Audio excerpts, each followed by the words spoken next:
Hello everyone, जैसे कि जीत आपकी किताब की सीरीज चल रही है हमारे चैनल पर, तो आज उसी सीरीज का 8th चैप्टर हम आपके लिए लेकर आए हैं, जिसका नाम है अच्छी शख्सियत बनाने के 25 तरीके।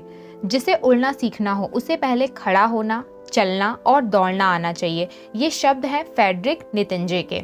अच्छी शख्सियत बनाने के तरीके। Steps to building a positive personality. पहला कदम, स्टेप 1, जिम्मेदारी स्वीकार करें, एक्सेप्ट रिस्पॉन्सिबिलिटी। जिम्मेदारियां उस व्यक्ति की तरफ खींची चली जाती हैं जो उन्हें कंधे पर उठा सकते हैं। ये कहा है एल्बर्ट हबर्ड ने। जब लोग अतिरिक्त जिम्मेदारियों को स्वीकार करते हैं तो दरअसल वे अपनी उन्नति का दरवाजा खोल रहे होते हैं। जवाबदेही को स्वीकार करना ही जिम्मेदार व्यवहार है और यह उसकी समझदारी और परिपक्वता, मैच्योरिटी को दिखाता है। जिम्मेदारी कबूल करने की भावना हमारे नजरिए और उस माहौल की छवि होती है जिसमें हम काम करते हैं। ज्यादातर लोग कुछ अच्छा होने पर तुरंत श्रेय, क्रेडिट ले लेते हैं, मगर बहुत कम लोग ऐसे हैं जो गलती होने पर अपनी जिम्मेदारी स्वीकार करते हैं। अगर एक व्यक्ति जिम्मेदारियों को स्वीकार नहीं करता तो उनमें उसे छुटकारा नहीं मिलता। इसलिए आपका मकसद जिम्मेदार व्यवहार का विकास होना चाहिए। इल्जाम लगाने का खेल बंद करें, स्टॉप द ब्लेम गेम। यह कहना छोड़ दें कि हर कोई ऐसा करता है, ऐसा तो कोई नहीं करता, सारा दोष तुम्हारा है। जो लोग खुद जिम्मेदारी नहीं उठाते वे लोग माँ बाप, गुरु, वंश, ऊपर वाले, भाग्य या ग्रह नक्षत्रों का दोष देते हैं। जिम्मेदार व्यवहार का विकास बचपन से ही किया जाना चाहिए, लेकिन अगर किसी में एक हद तक आज्ञा पालन की भावना ना हो तो उसे इस तरह का व्यवहार करना नहीं सिखाया जा सकता। जानी बोला, मम्मी, जिम्मी ने खिड़की का शीशा तोड़ दिया। माँ ने पूछा, उसने ऐसा कैसे किया? जॉनी ने उत्तर दिया, जब मैंने उस पर पत्थर फेंका तो वह झुक गया। जो लोग बिना जिम्मेदारी स्वीकार किए अपने अधिकारों का प्रयोग करते हैं वे अक्सर अपने अधिकारों को भी खो बैठते हैं। जिम्मेदारी के दायरे में सोच विचार कर काम करना भी शामिल है। जिम्मेदारियों में मुंह मोड़ना छोटेपन का नतीजा है। जरा सोच कर देखिए, तंग दिमाग वाले लोग जरूरी कामों को करने के बजाय जिम्मेदारियां औरों के कंधे पर डालने की कोशिश में लगे रहते हैं। सामाजिक जिम्मेदारियां, सोशल रिस्पॉन्सिबिलिटी। पुरानी भारतीय मान्यता हमें यह सिखाती है कि हमारी पहली जिम्मेदारी समाज के प्रति है, दूसरे परिवार के प्रति और तीसरी खुद के प्रति। उस समाज का पतन होने लगता है जिसमें इसका क्रम उल्टा होता है। सामाजिक जिम्मेदारी हर नागरिक की नैतिक जिम्मेदारी भी होनी चाहिए। जिम्मेदारी और आज़ादी हाथ में हाथ डाले चलती है। एक अच्छे नागरिक की यह पहचान है कि वह अपना बोझ खुद उठाने को तैयार रहे। महानता की कीमत जिम्मेदारी है। समाजों की बर्बादी चोर उचक्कों के करतूतों से उतनी नहीं होती जितनी कि अच्छे लोगों के निकम्मेपन से होती है। कैसे विरोधाभास है। अगर अच्छे लोग निकम्मे बनकर बर्बादी सहते हैं तो वे अच्छे कैसे हो सकते हैं? सवाल यह है कि क्या वे अपनी सामाजिक जिम्मेदारियां निभा रहे हैं? बुराई के जड़ जमाने के लिए इतना काफी है कि अच्छे लोग कुछ ना करें और बुराई जड़ पकड़ लेगी। दूसरा कदम, औरों की परवाह।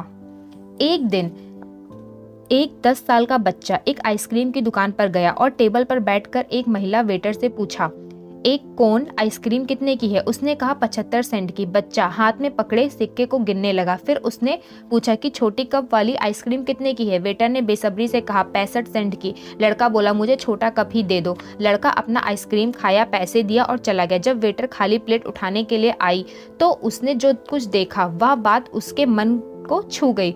वह 10 सेंट्स टिप के रखे हुए थे। उसे छोटे बच्चे ने उस वेटर का ख्याल आया। उसने संवेदनशीलता दिखाई थी। उसने खुद से पहले दूसरों के बारे में सोचा। अगर हम सब एक दूसरे के लिए उस छोटे बच्चे की तरह सोचें तो यह दुनिया कितनी हसीन हो जाएगी। दूसरों का ख्याल करें और नम्रता व शिष्टता दिखाएं। दूसरों का ख्याल करना यह दिखाता है कि हम उनकी परवाह करते हैं। तीसरा कदम, सबकी जीत के बारे में सोचें। Think win win. एक आदमी के मरने के बाद सेंट पीटर ने उससे पूछा कि तुम स्वर्ग में जाना चाहोगे या नर्क में? उस आदमी ने पूछा कि फैसला करने से पहले क्या मैं दोनों जगहें देख सकता हूँ? सेंट पीटर पहले उसे नर्क में ले गए। वहां उसने एक बहुत बड़ा हॉल देखा जिसमें एक बड़ी मेज पर तरह तरह के खाने की चीजें रखी हुई थी।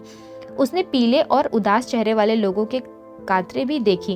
वे बहुत भूखे जान पड़ रहे थे और वहां कोई हंसी खुशी ना थी। उसने एक और बात पर गौर किया कि उनके हाथों में 4 फुट लंबे कांटे और छुरियां बंधी थीं, जिनसे वे मेज के नीचे पर पड़े खाने को खाने की कोशिश कर रहे थे, मगर वे खा नहीं पा रहे थे। फिर वह आदमी स्वर्ग देखने गया। वहां भी एक बड़े हॉल में एक बड़ी मेज पर ढेर सारा खाना लगा था। उसने मेज के दोनों तरफ लोगों की लंबी कतारें देखी, जिनके हाथ में 4 फुट लंबी छुरी और कांटे बंधे हुए थे। ये लोग खाना लेकर मेज की दूसरी तरफ से एक दूसरे को खाना खिला रहे थे, जिसका नतीजा था खुशहाली, समृद्धि, आनंद और संतुष्टि। वे लोग सिर्फ अपने बारे में नहीं सोच रहे थे, बल्कि सबकी जीत के बारे में सोच रहे थे। यही बात हमारे जीवन पर भी लागू होती है। जब हम अपने ग्राहकों, अपने परिवार, अपने मालिक, अपने कर्मचारियों की सेवा करते हैं, तो हमें जीत खुद ब खुद मिल जाती है। चौथा कदम, अपने शब्दों को सावधानी से चुनें। Choose your words carefully. जो मन में आए वही बोलने से आदमी को बाद में वह सुनना पड़ता है जो उसे पसंद नहीं होता। व्यवहार में चतुर बने। व्यवहार में चतुर होने का मतलब है कि हम अपने शब्दों का चुनाव समझदारी और होशियारी से करें और जाने कि हम कितनी दूर तक जा सकते हैं। इसका मतलब यह जानना भी है कि क्या कहना है और क्या नहीं कहना है। व्यवहार कुशलता के बिना प्रतिभा हमेशा काम नहीं आ सकती। शब्दों से हमारा नजरिया झलकता है। शब्द हमारी भावनाओं को चोट पहुंचा सकते हैं और हमारे रिश्तों को तोड़ सकते हैं। लोगों को इतनी चोट तो कुदरत की मचाई तबाही से भी नहीं पहुंचती, जितनी कि गाली गलौज या कठोर शब्दों से पहुंचती है। सोच के बोलो, ना कि बोल के सोचो। समझदारी और बेवकूफ़ी में यही फर्क है। ज़रूरत से ज़्यादा बोलने का मतलब यह नहीं होता कि आप बातचीत करने में कुशल हैं। बोलिए कम, कहिए ज़्यादा। टॉक लेस से मोर। एक बेवकूफ बिन सोचे समझे बोलता है, एक बुद्धिमान सोच समझ कर कहता है।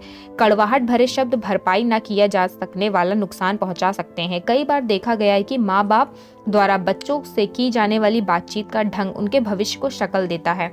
मुंह से निकले गए शब्द वापस नहीं लिए जा सकते। एक किसान ने अपने पड़ोसी की निंदा की। अपनी गलती का एहसास होने पर वह पदारी के पास क्षमा मांगने गया। पदारी ने उससे कहा कि वह पंखों से भरा एक थैला शहर के बीचों बीच बिखेर दे। किसान ने वही किया। फिर पदारी ने कहा कि जाओ और सभी पंख थैले में भर लाओ। किसान ने ऐसा करने की बहुत कोशिश की, मगर सारे पंख हवा से इधर उधर उड़ गए थे। जब वह खाली थैला लेकर लौटा तो पदारी ने कहा कि यही बात हमारे जीवन पर भी लागू होती है। तुमने बात तो आसानी से कह दी, लेकिन उसे वापस नहीं ले सकते। इसलिए शब्दों के चुनाव में ज्यादा सावधानी बरतनी चाहिए। 5वां कदम, आलोचना और शिकायत ना करें। Don't criticise and complain. जब मैं आलोचना की बात करता हूँ तो मेरा मतलब नकारात्मक आलोचना से है। हम आलोचना क्यों ना करें? जब किसी की बुराई की जाती है तो उसका रवैया खुद को बचाने का हो जाता है। एक आलोचक एक ड्राइवर को पागल बना देने वाले बैक सीट ड्राइवर की तरह होता है। क्या इसका मतलब है कि हमें कभी आलोचना नहीं करनी चाहिए, या हम सही आलोचना कर सकते हैं? सही आलोचना, पॉजिटिव क्रिटिसाइज। रचनात्मक आलोचना कैसे दी जा सकती है? नीचे दिखाने के लिए नहीं, बल्कि मदद करने के इरादे से आलोचना कीजिए। आलोचना करते समय हल पेश करना भी जरूरी है। व्यवहार की आलोचना करें, ना कि व्यक्ति की, क्योंकि जब हम व्यक्ति की आलोचना करते हैं तो उसके स्वाभिमान को ठेस पहुंचाते हैं। सहायता करने की इच्छा होने पर ही आलोचना करने का हक मिलता है। अगर आलोचना करने में आलोचक को आनंद नहीं मिल रहा है तो उसे आलोचना करने का हक है, लेकिन उसे आलोचना करने में मजा आने लगे तो आलोचना रोक देनी चाहिए। दूसरों को प्रेरित करने वाली आलोचनाएं के बारे में सुझाव। पहला, कोच बने। सहायता करने की भावना से आलोचना करें। कोच अपने खिलाड़ियों की आलोचना उनके खेल को सुधारने के लिए करता है। दूसरा, अगर हम किसी को समझते हैं और उसकी परवाह करते हैं तो उससे संबंधित व्यक्ति को प्रेरणा मिलती है। तीसरा, हमारा नजरिया सुधारने वाला होना चाहिए, ना कि सजा देने वाला। चौथा, तुम हमेशा या तुम कभी नहीं जैसे शब्द का इस्तेमाल करने के बजाय आलोचना सीधे शब्दों में करें। घुमा फिरा कर बात करना तकलीफ देता है। फिफ्थ, पहले असलियत को जाने। बिना सोचे समझे हमें अपनी राय रखने का हक तो है, लेकिन गलत तथ्यों के आधार पर राय बनाने का हक नहीं है। आलोचना करने में जल्दबाजी ना दिखाएं। सिक्स्थ, शांत और दृढ़ रहें। सेवेंथ, आलोचना समझने के लिए करें, ना कि डराने धमकाने के लिए। एट्थ, तीखा स्वभाव ना अपनाएं, क्योंकि यह नाराजगी का निर्माण करता है। नाइन्थ, आलोचना सही तरीके से की जाए तो इसे बार बार दोहराने की जरूरत कम ही पड़ती है।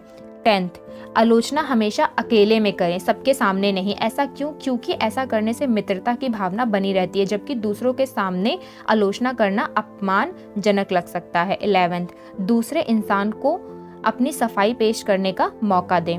12th, उसे गलतियां सुधारने के फायदे बताएं। 13, और गलतियां ना सुधारने के नुकसान भी बताएं। 14, किसी को उसके दोष बताने के बजाय उसे खुद अपने को सुधारने वाले सुझाव देने के लिए कहें। 15 काम पर उंगली उठाएं, इरादों पर नहीं। अगर इरादों पर ही संदेह हो तो संबंध तोड़ देना ही बेहतर होगा। 16 काम की आलोचना करें, ना कि काम करने वाले की। 17 आलोचना करते समय निजी नाराजगी जाहिर ना करें। 18 आलोचना दायरे में ही सीमित रखें, इसे जरूरत से ज्यादा ना करें। आलोचना दवा देने की तरह है, दवा सही मात्रा में देना या लेना ही ठीक है, ज्यादा देने से नुकसान होगा और कम का असर नहीं होगा। उसी तरह आलोचना भी दायरे में होनी चाहिए, सही ढंग किए जाने पर यह बहुत फायदेमंद हो सकती है। 19 आलोचना करने पर अगर कोई अपनी गलती सुधार लेता है और सही कदम उठाता है तो उसे शाबाशी दें। 20 अपनी बात सकारात्मक रुख और प्रशंसा के साथ खत्म करें। आलोचना स्वीकार करना, हो सकता है कि हमारी आलोचना कभी सही और कभी गलत ढंग से की जाती हो। दुनिया में महान लोगों की भी आलोचना हुई है। सही आलोचना फायदेमंद हो सकती है और इसे एक अच्छी सलाह के रूप में कबूल करना चाहिए। नाजायज आलोचना असल में छिपी हुई तारीफ है। आम लोग जीतने वालों को पसंद नहीं करते। लोग जब सफल नहीं होते और उनके पास बातचीत करने के लिए कोई मुद्दा नहीं होता तो वे सफल लोगों को निशाना बनाते हैं। आलोचना से हमेशा बचे रहने का केवल एक ही तरीका है कि हम ना तो कुछ करें, ना कहें और ना ही अपने पास कुछ रखें, लेकिन इस तरह हम आखिर में एक नकारा इंसान बन जाएंगे। गलत आलोचना इन 2 वजहों से की जाती हैं। पहला, अज्ञानता। जब आलोचना अज्ञानता की वजह से की जाती है तो सही जानकारी देकर उसे आसानी से सुधारा या बंद कराया जा सकता है। दूसरा, जलन। जब आलोचना जलन की वजह से होती है तो इसे छिपी हुई तारीफ के रूप में स्वीकार करें। हमारी गलत आलोचना इसलिए हो रही है कि आलोचक हमारी जगह खुद को देखना चाहता है, लेकिन वहां ना हो सकने की वजह से वह तारीफ की जगह आपकी आलोचना करता है। जिस पेड़ पर सबसे ज्यादा फल लगते हैं उसी पर सबसे ज्यादा पत्थर मारे जाते हैं। एक और तरह के लोग भी होते हैं। इस वर्ग के लोग दूसरों की मदद करने के लिए तब तक तैयार रहते हैं जब तक कि वे खुद अपनी मदद करने लायक नहीं बन जाते, पर जैसे ही दूसरे लोग अपनी मदद खुद करने लायक बन जाते हैं, उनके पहले के मददगार ही उनकी जिंदगी को तकलीफ दे और मुश्किल बनाने की हर मुमकिन कोशिश करते हैं। जिंदगी में ऐसा होता ही है, पर कामयाबी हासिल करने के लिए हमें इन हालातों के बावजूद आगे बढ़ना होगा। मददगार के दुश्मन बन जाने वाले लोगों के व्यवहार में बदलाव की वजह जलन होती है। रचनात्मक आलोचना को स्वीकार करने की काबिलियत न होना कमजोर स्वाभिमान की निशानी है। आलोचना को स्वीकार करने के लिए कुछ सुझाव। पहला, इसको सही ढंग से लें, इसे दरिया दिली के साथ स्वीकार करें, ना कि मनमुटाव के साथ। दूसरा, इसको खुले दिमाग से आके अगर आपको सही लगती हो तो उसे कबूल करें, उससे सीखें और उस पर अमल करें। तीसरा, बचाव की कोशिश मत करें, रचनात्मक आलोचना को तत्काल खुले मन से स्वीकार करें। क्यों? इसलिए कि ऐसा करके हम अपने आलोचक का मुंह बंद कर देंगे। यदि हम ऐसा नहीं करेंगे तो वह झुंझला जाएगा और आइंदा हमारी रचनात्मक आलोचना नहीं करेगा। अगर हम इस तरीके को एक चाल के रूप में अपनाते हैं तो हमें उसका फायदा केवल एक बार मिलेगा, पर ईमानदारी से अपनाने पर उसका लाभ बार बार मिलेगा। फोर्थ, उस इंसान का शुक्रगुजार हो जो हमारी रचनात्मक आलोचना करता है, क्योंकि वह हमारी भलाई और हमारी सहायता करना चाहता है। फिफ्थ, ऊंचे स्वाभिमान वाला व्यक्ति सकारात्मक आलोचना को स्वीकार करके बेहतर बनता है, ना कि खराब। ज्यादातर लोग के साथ समस्या यह है कि वे सही आलोचना स्वीकार करने के बजाय झूठी तारीफ सुनकर बर्बाद होना पसंद करते हैं। शिकायतें। कुछ लोगों को शिकायतें करने की बीमारी होती है। अगर गर्मी है तो बहुत गर्मी है, अगर ठंड है तो बहुत ठंड है। उनके लिए हर दिन खराब है। जब सब कुछ ठीक ठाक हो तो वे भी शिकायतें करते हैं। शिकायतें करना अच्छा क्यों नहीं है? 50% लोगों को इससे कोई मतलब नहीं होता कि हमको कोई समस्या है और 50% लोग इसलिए खुश होते हैं कि हमको कोई समस्या है। फिर शिकायत करने से फायदा क्या है? इससे कोई नतीजा नहीं निकलता, यह शख्सियत का हिस्सा बन जाती है। क्या इसका यह मतलब हुआ कि हमें कभी शिकायत नहीं करनी चाहिए या दूसरों को शिकायत करने का मौका नहीं देना चाहिए? हरगिज नहीं। सकारात्मक आलोचना की तरह ही अगर इसे भी सही ढंग से किया जाए तो शिकायत काफी उपयोगी भी हो सकती है। रचनात्मक ढंग से की गई शिकायत। पहला, यह दिखाती है कि शिकायत करने वाला परवाह करता है। दूसरा, जिससे शिकायत होती है उसे सुधार का दूसरा मौका मिलता है। छठा कदम, मुस्कुराइए और दयालु बनिए। Smile and be kind. मुस्कान की कोई कीमत नहीं होती, मगर यह बहुत कुछ रचती है या पाने वाले को खुशहाल करती है, देने वालों का कुछ घटता नहीं, या क्षणिक होती है लेकिन यह यादों में सदा के लिए रह सकती है। कोई इतना अमीर नहीं कि इसके बगैर काम चला ले, और कोई इतना गरीब नहीं कि इसके फायदे को ना पा सके। यह हर घर में खुशहाली लाती है, व्यापार में ख्याति बढ़ाती है, और यह दोस्तों की पहचान है। यह थके हुए के लिए आराम है, निराश लोगों के लिए रोशनी, उदास के लिए सुनहरी धूप, और हर मुश्किल के लिए कुदरत की सबसे अच्छी दवा। तब भी ना हो तो यह भीख में, ना खरीदने से, ना उधार मांगने से, और ना चुराने से मिलती है, क्योंकि यह एक ऐसी चीज़ है जो तब तक किसी काम के नहीं जब तक आप इसे किसी को दे ना दें। दिन भर की भागदौड़ में कुछ परिचित हो सकते हैं कि इतने थके हो कि मुस्कुरा ना सके, तो उन्हें अपनी ही मुस्कान दीजिए। किसी को मुस्कान की उतनी ज़रूरत नहीं होती जितनी कि उसे जो खुद किसी को अपनी मुस्कान ना दे सके। खुश मिजाजी अच्छाई से पैदा होती है। मुस्कान बनावटी भी हो सकती है और सच्ची भी। मुद्दे की बात यह है कि मुस्कान असली हो। त्योरिया चढ़ाने में मुस्कुराने से ज़्यादा मांसपेशियां खिंचती हैं, इसलिए त्योरिया चढ़ाने से मुस्कुराना अधिक आसान है। इससे सूरत निखरती है। एक चिड़चिड़े इंसान के साथ कौन रहना चाहेगा? कोई नहीं, सिवाय उससे भी बड़े चिड़चिड़े के। हम मुस्कुराते हैं तो दूसरे लोग भी मुस्कुराते हैं। इससे हमारा चेहरा बिना कुछ खर्च किए ही खिल जाता है। हंसते हुए नूरानी चेहरे को हमेशा पसंद किया जाता है। 7वां कदम, दूसरों के व्यवहार का सही अर्थ निकालें। पूरी जानकारी नहीं होने की वजह से लोग आदातन दूसरे द्वारा किए गए या नहीं किए गए काम का गलत अर्थ लगाते हैं। कुछ लोग एक भ्रम के शिकार हैं। वे समझते हैं कि दुनिया उनके खिलाफ है और पीछे पड़ी हुई है, मगर ऐसा नहीं है। सोच सकारात्मक होने से हमें शख्सियत को आकर्षक बनाने का अच्छा मौका मिलता है, जिससे हमारे रिश्ते बेहतर बनते हैं। मिसाल के तौर पर, ऐसा कितनी ही बार होता है कि हम फ़ोन करते हैं लेकिन दूसरी तरफ से 2 दिन तक कोई जवाब नहीं आता। तब पहली बात हमारे मन में यह आती है कि उन्होंने जवाब देने की जहमत नहीं उठाई, या उन्होंने मेरी परवाह नहीं की।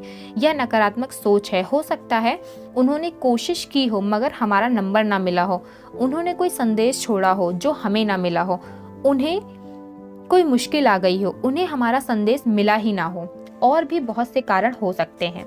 बेहतर है कि हम दूसरे व्यक्ति को संदेह का लाभ, बेनिफिट ऑफ डाउट दे दें और यही सोचें कि उसकी गलती नहीं थी और अपना काम सही तरीके से जारी रखें। 8वां कदम, अच्छे श्रोता बने। Be a good listener. हम लोगों को अक्सर कहते सुनेंगे कि बातचीत की कला मर रही है, लेकिन क्या हमको नहीं लगता कि अच्छे श्रोता मिलना काफ़ी मुश्किल है? वास्तव में एक अच्छा श्रोता काफ़ी मूल्यवान होता है। खुद से ये सवाल करें, हमको कैसा लगता है जब हम चाहते हैं कि कोई व्यक्ति हमारी बात सुने लेकिन वे सुनने से ज़्यादा बोलें, हमारी पहली बात पर ही वे असहमति प्रकट करें, वे हमको हर कदम पर टोके, वे बेसब्री दिखाएं और हमारे हर वाक्य को खुद पूरा करें। वे शरीर से तो मौजूद हों लेकिन उनका दिमाग कहीं और हो। वे सुने लेकिन समझे नहीं, हमको हर बात 3 बार दोहरानी पड़े क्योंकि वे हमारी बात ध्यान से नहीं सुन रहे। वे ऐसे नतीजों पर पहुंचे जिनका तथ्यों से कोई मतलब ही नहीं। वे ऐसे सवाल पूछे जिनका बातचीत के मुद्दों से कोई रिश्ता नहीं। वे बेचैन लग रहे हैं और उनका ध्यान इधर उधर भटक रहा है। वे हमारी बातों पर ना तो ध्यान दे रहे हैं और ना उन्हें सुन पा रहे हैं। ये सभी बातें इस बात को दिखाती हैं कि उस इंसान को हमें या बातचीत के मुद्दे में कोई दिलचस्पी नहीं है और उसमें शिष्टाचार का अभाव है। क्या खुद को अनसुना महसूस करने पर हमारे मन में पैदा होने वाले भाव को नीचे लिखी ये बातें दर्शाती हैं? तिरस्कार, नीचा महसूस करना, अस्वीकृति, परेशान, निराश, बेवकूफ, मायूस, अनुपयोगी, महत्वहीन, छोटा, उपेक्षित, व्याकुल, प्रेरणाहीन, हताश। अब इसका दूसरा पहलू देखें। हमको कैसा महसूस होता है जब हम चाहते हैं कि कोई हमारी बातें सुने और वह बातचीत का माहौल आरामदेह बनाता है, सारा ध्यान हमारी तरफ लगाता है, जरूरी और विषय से जुड़े सवाल पूछता है, हमारी बात के मुद्दों में दिलचस्पी लेता है। अपनी बात ध्यानपूर्वक सुने जाने पर क्या हम वैसा ही महसूस करते हैं जैसा आगे लिखा है? महत्वपूर्ण, खुश, संतुष्ट, उपयोगी, उत्साहित, अच्छा, प्रसन्न, हैप्पी, प्रशंसित, प्रेरित, ख्याल रखा गया। किसी बात को ध्यानपूर्वक सुनने में ये रुकावटें आती हैं। बाहरी रुकावटें, भौतिक बाधाएं, शोर, थकान, अंदरूनी रुकावटें, किसी और बात के ध्यान में लीन होना या सोच का भटकना, मन में पहले से बैठी धारणा और राय, बोलने वाले और उसकी बात में दिलचस्पी ना होना। कुछ बौद्धिक रुकावटें भी हो सकती हैं, जैसे कि भाषा की समझने की आदि, दूसरे को बोलने के लिए प्रेरित करने के लिए खुद एक अच्छा श्रोता बने। हमारे सुनने के ढंग से पता चलता है कि हम कितनी परवाह करते हैं। हम जब दूसरे व्यक्ति के प्रति ख्याल रखने वाला नजरिया दिखलाते हैं तो वह व्यक्ति खुद को महत्वपूर्ण महसूस करता है। जब वह महत्वपूर्ण महसूस करता है तो क्या होता है, उसका हौसला बढ़ जाता है और वह हमारी बातें सुनने के लिए और भी अच्छी तरह से तैयार होता है। खुले दिल वाले होने की एकमात्र विश्वसनीय पहचान है खुले कान भी होना। एक अच्छा श्रोता बनने के लिए दूसरे को बोलने के लिए उत्साहित करें, सवाल पूछे या हमारी दिलचस्पी को दिखाता है। वक्ता के बोलते समय रुकावट ना डालें, विषय ना बदले, सम्मान और समझ का भाव दिखाएं, ध्यान से सुने, इधर उधर ध्यान भटकाने वाली चीजों से बचें, अपने आप को दूसरों के स्थान पर रख कर देखें, खुले विचारों वाला बने, अपनी पहले से बनी धारणाओं और राय को अपने सुनने में बाधा ना बनने दे, संदेश पर ध्यान दें ना कि कहने के सलीके पर, शारीरिक हरकतों की भाषा को पहचानें, जैसे कि चेहरे पर आने वाले भाव, नजरों की भाषा। हो सकता है कि ये अभिव्यक्तियों कोई अलग ही संदेश दे रही हों। भावों को समझे ना कि सिर्फ शब्दों को सुने। नवा कदम, उत्साही बने, बिना उत्साह के कभी कोई बड़ा काम नहीं हुआ है। उत्साह और सफलता साथ साथ चलते हैं, मगर उत्साह का नंबर पहला है। उत्साह आत्मविश्वास, आत्मबल और वफादारी को बढ़ाता है या अमूल्य है। उत्साह एक से दूसरे में फैलता है। हम किसी व्यक्ति के बात करने, चलने और हाथ मिलाने के ढंग से उसके उत्साह को महसूस कर सकते हैं। उत्साह एक तरह की आदत है, इसे अपनाया जा सकता है और इसका अभ्यास किया जा सकता है। कई दशक पहले चार्ल्स शॉब, जिसकी सालाना तनख्वाह $10,000 थी, से एक बार पूछा गया कि क्या वह स्टील बनाने की अपनी विशेष योग्यता की वजह से इतनी तनख्वाह पाते हैं। उन्होंने जवाब दिया, लोगों को उत्साह बढ़ाने की योग्यता ही मेरी सबसे बड़ी पूंजी है और किसी व्यक्ति की क्षमता को पूरी तरह से विकसित करने का तरीका प्रोत्साहन और प्रशंसा है। जब तक जिंदगी है, जिंदा दिली से जिएं, मौत आने से पहले ही मुर्दा ना बने। उत्साह और इच्छा साधारण व्यक्ति को असाधारण बनाती है। सिर्फ 1 डिग्री के फर्क से पानी भाप बन जाता है और भाप बड़े से बड़े इंजन को खींच सकती है। उत्साह हमारी जिंदगी के लिए वही काम करता है। 10वां कदम, ईमानदारी और सच्चाई से प्रशंसा करें। मनोवैज्ञानिक विलियम जेम्स का कहना है, इंसान की सबसे गहरी इच्छाओं में से एक है प्रशंसा पाने की इच्छा। अनचाहा महसूस होने का भाव तकलीफदेह हो सकता है। कीमती जेवरात सच्चे उपहार नहीं हैं। हो सकता है कि कई बार ये सिर्फ कमियों को ढूंढने के लिए माफी मांगने का एक जरिया हो। कई बार लोगों को पूरा समय न दे पाने की कमी को हम उपहारों से पूरा करने की कोशिश करते हैं।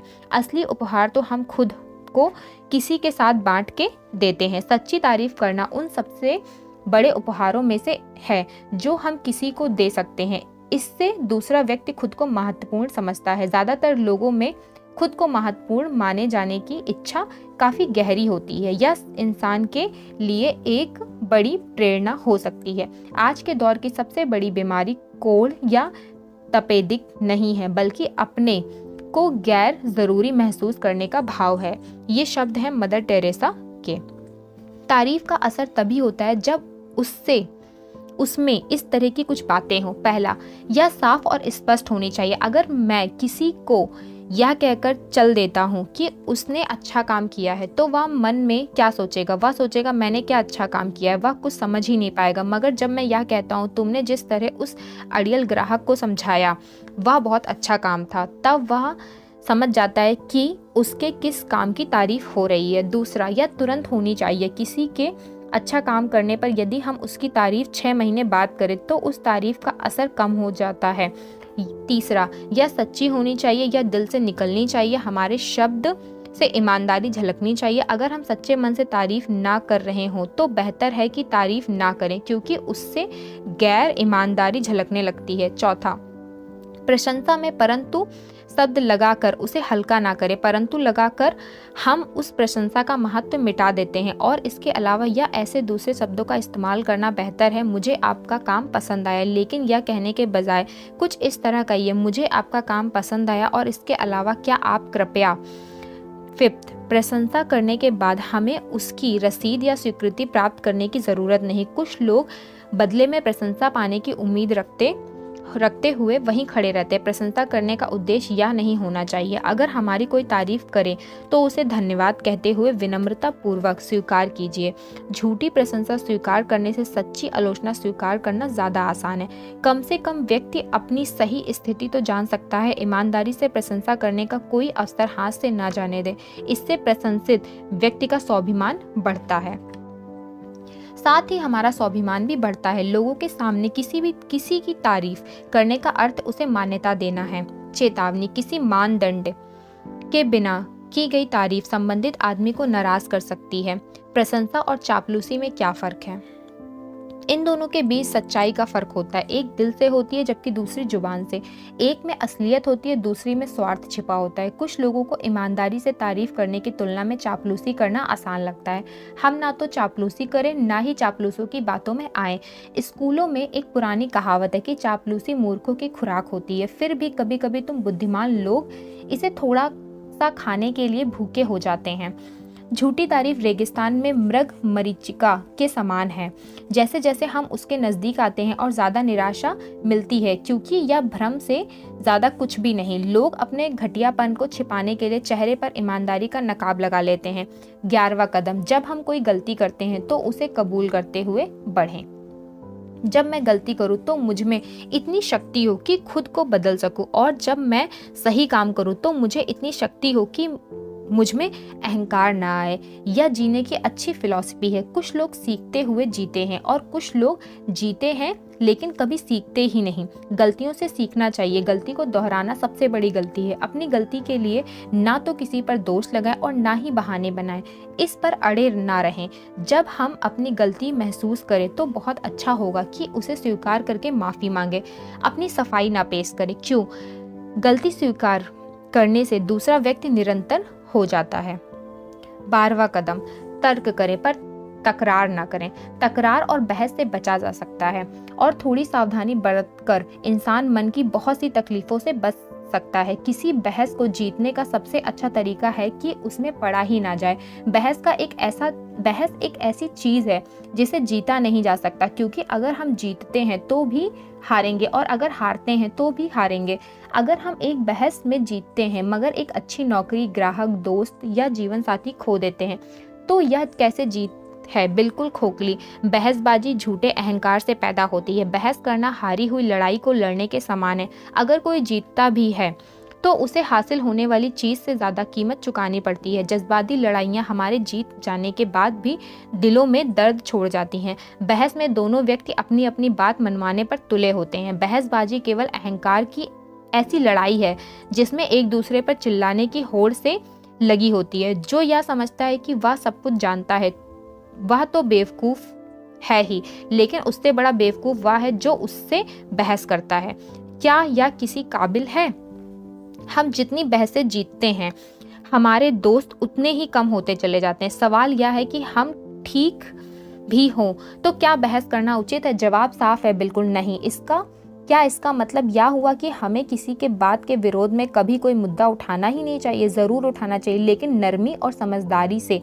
कुछ इस तरह की निष्पक्ष बात कहते हुए, जैसे कि जहाँ तक मुझे खबर है अगर दूसरा व्यक्ति बहस कर रहा हो और हम उसे गलत साबित भी कर सकते हो, तब भी क्या यह उचित होगा? मैं ऐसा नहीं सोचता। एक बार अस्वीकार किए जाने के बावजूद क्या हमारा दोबारा अपना विचार प्रकट करेंगे?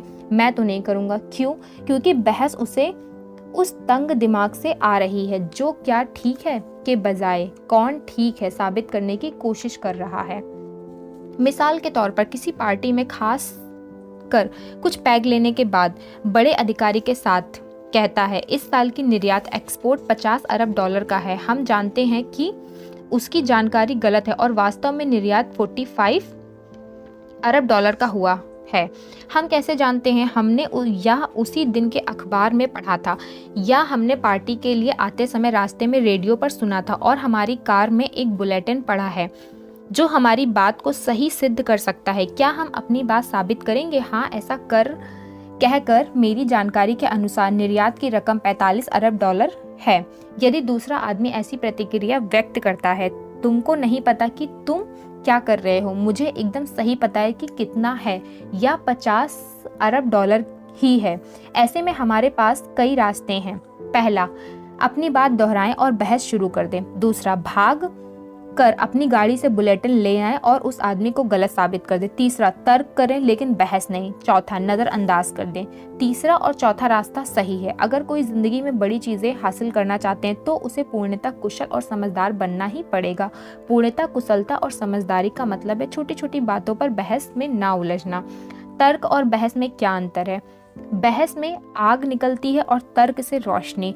बहस अहंकार और बंद दिमागी से उपजती है, जबकि तर्क खुले दिमाग या सीखने की भावना से उपजता है। बहस में अज्ञानता की अदला बदली होती है, जबकि तर्क में ज्ञान की। बहस से लोगों का मिजाज का पता चलता है, जबकि तर्क से उनकी समझदारी का। बहस में यह साबित करने की कोशिश की जाती है कि कौन सही है, जबकि तर्क में यह साबित किया जाता है कि क्या सही है। मन में बदले से राय बनाए बैठे व्यक्ति के साथ बहस करना समझदारी नहीं है। ऐसा आदमी बंद दिमाग का होता है, इसलिए हम उसे तर्क से नहीं समझा सकते। एक छोटा दिमाग और बड़ा मुंह आमतौर पर बेबुनियाद बहस को जन्म देता है। तर्क डिस्कस करने के लिए बिना किसी रुकावट के दूसरे इंसान को भी अपने मन की बात कहने का अवसर दें। उसे मन का मैल निकालने दें। उसे हर कदम पर गलत साबित करने की कोशिश ना करें। उसे यह मौका कभी ना दे कि वह हमको अपने स्तर पर गिरा दे। उसे इज्जत दे और तहजीब से पेश आए। इससे वह दुविधा में पड़ जाएगा। कारण चाहे कोई भी हो, स्थिति को संभालने का सही तरीका यही है। धैर्य से सुने, झगड़ा या जवाबी आक्रमण ना करें। इससे दूसरा दुविधा में पड़ेगा क्योंकि उसे झगड़े की उम्मीद रहती है। माफ़ी मांगे जाने की उम्मीद ना करें। कुछ लोगों को माफ़ी मांगना बहुत मुश्किल लगता है, चाहे उन्होंने गलती की हो। छोटी छोटी बातों में राय का पहाड़ ना बनाएं। तर्क करने का मतलब सिर्फ सही समय पर सही बात कहना ही नहीं, बल्कि यह भी है कि जो नहीं कहना चाहिए उसे ना कहा जाए। बच्चों को अपनी बात कहने की कला तो सिखाई जाए, लेकिन पलट कर जवाब देने की नहीं। बड़े होने के नाते हमें भी झगड़ालू बने बिना असहमति व्यक्त करने की कला सीखनी चाहिए। बहस के दौरान एक व्यक्ति जैसा व्यवहार करता है उससे उसकी परवरिश का पता चलता है। बहुत पहले मैंने सीख लिया था कि सुअर से कुश्ती कभी नहीं लड़ें, आप तो मैल हो जाएंगे। साथ ही यह सुअर को अच्छा लगता है। तर्क शुरू करने के तरीके: पहला, खुले विचारों वाले बने। दूसरा, बहस में घसीटे ना जाएं। तीसरा, बीच में ना टोकें। चौथा, अपने विचार कहने से पहले दूसरों के विचार सुने। पांचवा, बात स्पष्ट करने के लिए सवाल पूछें, इससे दूसरे व्यक्ति को भी सोचना पड़ेगा। 6, बात को बढ़ा चढ़ाकर ना कहें। 7वां, बात मनवाने के लिए उत्साह दिखाएं पर दबाव न डालें। 8, बात स्वीकार करने के लिए तैयार रहें। 9, छोटी बातों पर लचीला रवैया अपनाएं लेकिन अपने सिद्धांतों पर नहीं। 10, इसे प्रतिष्ठा का मुद्दा ना बनाएं। 11, अपने प्रतिद्वंदी के गर्व को ठेस पहुंचाए बिना उसे आराम से पीछे हटने का मौका दें। बात ठुकराए जाने से उसे ठेस लग सकती है। 12, नरम लफ्जों में ठोस तर्क पेश करें, ना कि कड़े लफ्जों में हल्के तर्क। किसी अज्ञानी को बहस में हराना नामुमकिन है, उसके तर्क कमजोर होते हैं पर लफ्ज तीखे और कठोर। विचार विमर्श के दौरान ऐसे शब्दों का इस्तेमाल अच्छा साबित हो सकता है। मुझे ऐसा लगता है, हो सकता है मैं गलत हूँ। बहस को खत्म करने का एक तरीका यह भी हो सकता है कि हम अपनी अज्ञानता दिखाते हुए इस तरह के सवाल पूछें: हम ऐसा क्यों महसूस करते हैं? क्या हम थोड़ा और विस्तार से बता सकते हैं? क्या हम अपनी बात थोड़ी और स्पष्ट कर सकते हैं? अगर इनमें से किसी से भी बात ना बने तो ज़्यादा बेहतर होगा कि अदब और तहजीब से अपनी असहमति जाहिर कर दें। 13वां कदम, पीठ पीछे बातें ना करें। Don't gossip. याद रखें, जो लोग हमारे सामने दूसरों की बातें करते हैं वे हमारी पीठ पीछे हमारी बारे में भी बातें करते हैं। गप्पे हाँकना और झूठ बोलने के बीच करीबी रिश्ता है। एक गप्पी बातें सुनता तो जल्दबाजी में है मगर उन्हें मजे ले लेकर सुनाता है। वह अपने काम पर ध्यान नहीं देता क्योंकि ना तो उसके पास काम होता है और ना ही दिमाग। गप्पी की दिलचस्पी काम की बातों से ज्यादा उड़ती खबरों को सुनने में होती है। गप मारना एक ऐसी कला है जिसमें कुछ खास कहा भी नहीं जाता और ना ही कुछ अनकहा छूटता है। किसी ने ठीक ही कहा है, छोटे लोग दूसरों के बारे में बातें करते हैं, मध्यम स्तर के लोग चीज़ों के बारे में बात करते हैं और महान लोग विचारों के बारे में बात करते हैं। गप मारने से किसी के चरित्र की निंदा और बदनामी भी हो सकती है। गप सुनने वाले उतने ही दोषी हैं जितने कि गप मारने वाले। गप हाँकने वाला अक्सर अपनी ही बातों के जाल में फंस जाता है। गप्पी इंसाफ का आदर नहीं करता, वह दिलों को तोड़ता है, जिंदगियों को तबाह करता है। वह धूर्त और दुर्भावना से भरा होता है। वह असहाय और कमजोर इंसान को अपना शिकार बनाता है। गप की रोकथाम मुश्किल होती है क्योंकि उसकी ना तो कोई शक्ल होती है ना ही नाम। गप लोगों की प्रतिष्ठा को आंच पहुंचाती है, सरकारों को तख्ता पलट देती है, वैवाहिक जीवन में दरार डाल देती है, कैरियर बर्बाद कर देती है, निर्देशों को रुलाती है, दिलों को चोट पहुंचाती है और नींद उड़ा देती है। अगली बार जब हम गप का मजा ले रहे हो तो खुद से पूछें, क्या इसमें सच्चाई है? क्या इसमें सभ्यता और उदारता है? क्या यह जरूरी है? क्या मैं अफवाहें फैला रहा हूँ? क्या मैं दूसरों के बारे में अच्छी कहता हूँ? क्या मैं अफवाहें फैलाने में मजा लेता हूँ और इसके लिए दूसरों को उकसाता हूँ? क्या मेरी बातचीत इन शब्दों से शुरू होती है, किसी से ना कहना? क्या मैं गोपनीयता बनाए रख सकता हूँ? गप मारने से बचें। याद रखें, छोटे मुंह वाले बड़ी बातें करते हैं। 14वां कदम, अपने वादा को वचनबद्धता में बदलिए। वादा और वचनबद्धता, कमिटमेंट में क्या अंतर है? वादा इरादे को जाहिर करता है। कमिटमेंट का मतलब यह होता है कि वादा हर हाल में निभाया जाएगा, चाहे कुछ भी हो। मैं गैर कानूनी और अनैतिक बातों को शामिल नहीं कर रहा हूँ। वचनबद्धता चरित्र की देन होती और विश्वास को बढ़ाती है। क्या हम कल्पना कर सकते हैं कि अगर लोग एक दूसरे को दिए गए वचन को ना निभाएं तो यह संसार कैसा होगा? फिर इनके बीच कैसा रिश्ता होगा? पति पत्नी के बीच, मालिक और कर्मचारी के बीच, माँ बाप और बच्चों के बीच, खरीदार और बेचने वालों के बीच, छात्र और शिक्षक के बीच। कमिटमेंट के बगैर रिश्ते छिछले और खोखले होते हैं। ये सुविधा पर निर्भर होते हैं और इसलिए थोड़े समय तक ही टिकते हैं। कमिटमेंट के बिना आज तक कोई स्थायी चीज नहीं रची जा सकती। कमिटमेंट कहती है, अनजाने भविष्य में मैं स्थिर हूँ। बहुत से लोग कमिटमेंट को बंद जाना समझने की भूल करते हैं। वास्तव में यह सच नहीं है। कमिटमेंट हमारी आज़ादी नहीं छीनती, वास्तव में यह हमको और आज़ादी देती है क्योंकि इससे हम सुरक्षित महसूस करते हैं। हमारी सबसे महत्वपूर्ण वचनबद्धता अपने मूल्यों के साथ होती है, इसलिए यह ज़रूरी है कि हमारे मूल्य अच्छे हों। मिसाल के तौर पर, अगर मैं एक ऐसे नेता को समर्थन देने का वचन देता हूं जो बाद में एक चरस गांजे का व्यापारी बन जाता है, तो क्या मुझे अपना वचन निभाना चाहिए? नहीं, बिल्कुल नहीं। कमिटमेंट सुख और दुख में रिश्तों की मजबूती बनाए रखती है। यह इंसान की शख्सियत और रिश्तों में झलकती है। 15वां कदम, एहसान को माने लेकिन दूसरों से एहसानमंद होने की उम्मीद ना करें। Be grateful but do not expect gratitude. एहसान एक खूबसूरत शब्द है। एहसान एक एहसास है। यह हमारी शख्सियत को सुधारता है और चरित्र बनाता है। एहसानमंद होने का एहसास विनम्रता से पैदा होता है। यह दूसरों के प्रति शुक्रगुजार होने का एक भाव भी है। यह भाव दूसरों के प्रति अपनाए गए हमारे नज़रिए से पता चलता है और हमारे व्यवहार में झलकता है। एहसान का मतलब किसी अच्छाई का बदला चुकाना नहीं है, क्योंकि एहसान सिर्फ एक लेन देन नहीं, दया, आपसी समझदारी और धैर्य की कीमत नहीं चुकाई जा सकती। एहसानमंद होने का एहसास हमें क्या सिखाता है? यह हमें आपसी सहयोग और एक दूसरे के प्रति समझ की कला सिखाता है। एहसानमंद होने के एहसास में ईमानदारी होनी चाहिए। सीधे साधे शब्दों में धन्यवाद कहकर भी इस भावना को दर्शाया जा सकता है। अक्सर हम लोग अपने बहुत नज़दीकी लोगों जैसे जीवन साथी, संबंधी, दोस्त का शुक्रगुजार होना भूल जाते हैं। एक सच्चे और ईमानदार इंसान का चरित्र और शख्सियत बनाने वाले गुणों में एहसानमंद होने के एहसास का दर्जा सबसे ऊंचा है। एहसान मानने की राह में अक्सर अहंकार रुकावट बनता है। एहसानमंद होने का नज़रिया जीवन के प्रति हमारा भाव बदल देता है। एहसानमंद होने के एहसास और विनम्रता के गुणों को हम अपना लेते हैं तो हमारा व्यवहार अपने आप ही सही होने लगता है। एहसानमंद होने की भावना हमारे जीने के तरीके से जाहिर होनी चाहिए। इसका जितना भी इजहार किया जाए वह कम है। हम एक साधारण सी मुस्कान, धन्यवाद या प्रशंसा के भाव से जाहिर कर सकते हैं। सोचिए, जिंदगी में हमारे लिए सबसे कीमती चीज़ क्या है? वे क्या कीमती हैं? अक्सर उपहार देने वाली की कीमत उपहार से कहीं ज़्यादा होती है, लेकिन जो चीज़ें हमारे पास पहले से मौजूद होती हैं, यदि कोई उन्हीं चीज़ों को उपहार के तौर पर देता है तो हम अक्सर एहसान की भावना व्यक्त नहीं करते।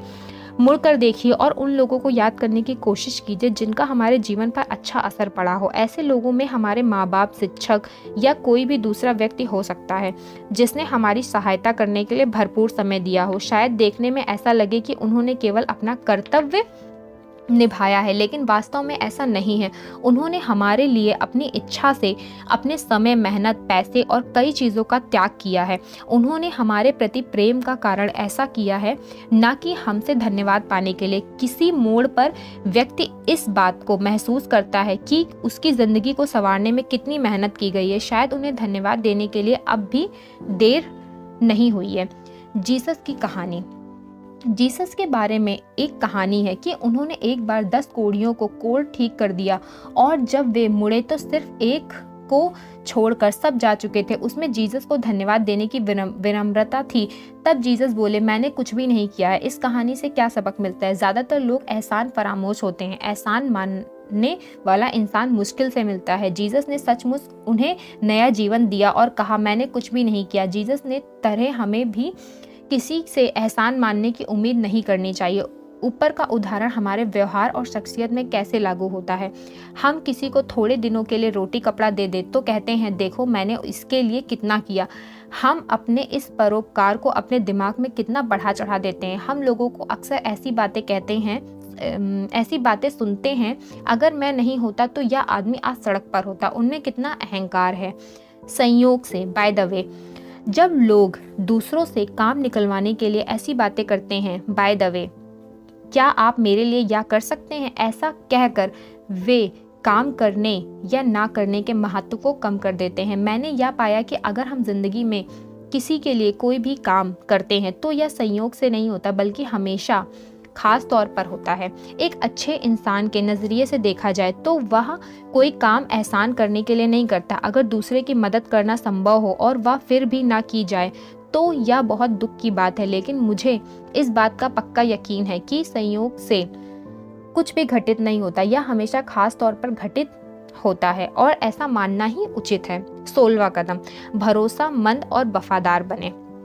पुरानी कहावत है, एक छटाक वफादार एक शेर चालाकी से ज्यादा अच्छी है। यह सर्वव्यापी और अटल नियम है। काबिलियत, एपिबिलिटी बहुत जरूरी है, लेकिन भरोसेमंद होना अनिवार्य है। अगर हमारे साथ कोई ऐसा व्यक्ति है जिसमें सारी खूबियां हैं लेकिन वह भरोसेमंद नहीं है, तो क्या हम ऐसे व्यक्ति को अपनी टीम में रखना पसंद करेंगे? नहीं, बिल्कुल नहीं।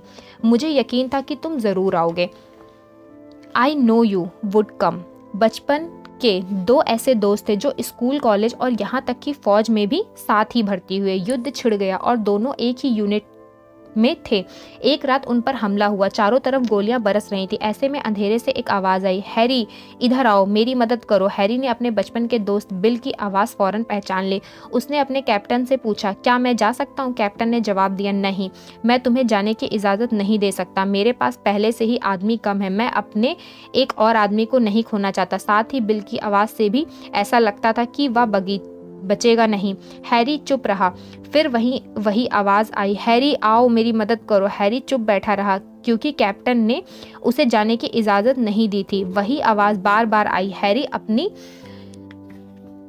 अपने को और ज़्यादा रोक नहीं सका और उसने कैप्टन से कहा, कैप्टन, वह मेरा बचपन का दोस्त है, मुझे उसकी मदद के लिए जाना ही होगा। कैप्टन ने बेमन से उसे जाने की इजाज़त दे दी। हैरी अंधेरे में रेंगता हुआ आगे बढ़ा और बिल को खींचकर अपने गड्ढे में ले आया। उन लोगों ने पाया कि बिल तो मर चुका था।